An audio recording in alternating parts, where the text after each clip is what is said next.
goals, lots talked about goals, but there are lots of different types of goals and lots of debate about what are the right and the best types of goals for you. The truth is you need to understand the different types of goals and understand how they hang together so you can get the best focus for where you want to get to, both medium and long term and even short term.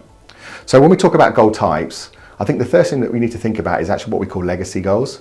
So you might want to call this your vision maybe, but a legacy goal really helps you really put a line in the sand and go, at the end of all this, where do I want to be? And a great way to do this, just as one example, is with a tombstone. So, if you're thinking about your own personal life goals, when I'm no longer here, my tombstone's in the ground, what would I want people to put on that tombstone? Maybe just in a few words or a short sentence. That really starts to make you really think quite deeply about, what legacy you're going to leave, before we start thinking about, what you should be doing in the next 3 years, 5 years, or even tomorrow or today.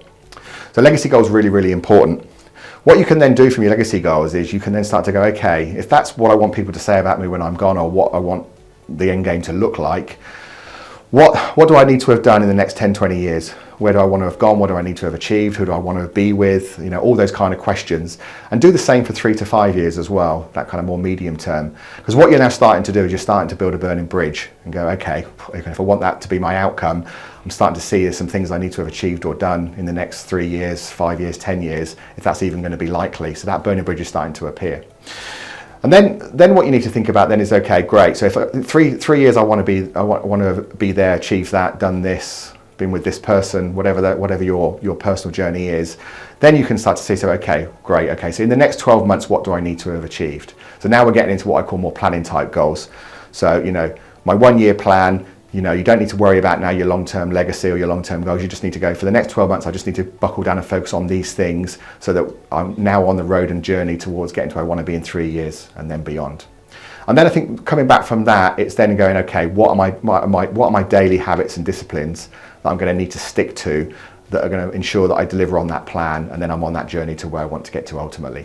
So what you see with this is, and I'll probably use some language here that you may have heard of. You've heard of visions and legacies, and you've heard of dreams, you've heard of SMART goals, specific, measurable, all that kind of stuff, results, all that kind of language and habits. What you're really driving from here is that kind of long-term stuff into daily habits, and that's why I mean you need to really join up these different types of goals to help you on your journey. I think the other thing is, as well, to say about this is I think some people really struggle with the notion of kind of laying out definitive things. It's particularly in the medium, long term, and even the legacy side of things.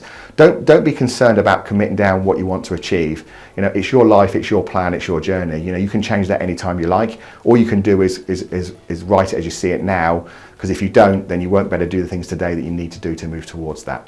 So there's the different goal types. That's a way of maybe pulling them together in terms of a life journey. You can do the same for a business, you can do the same for a team, and good luck.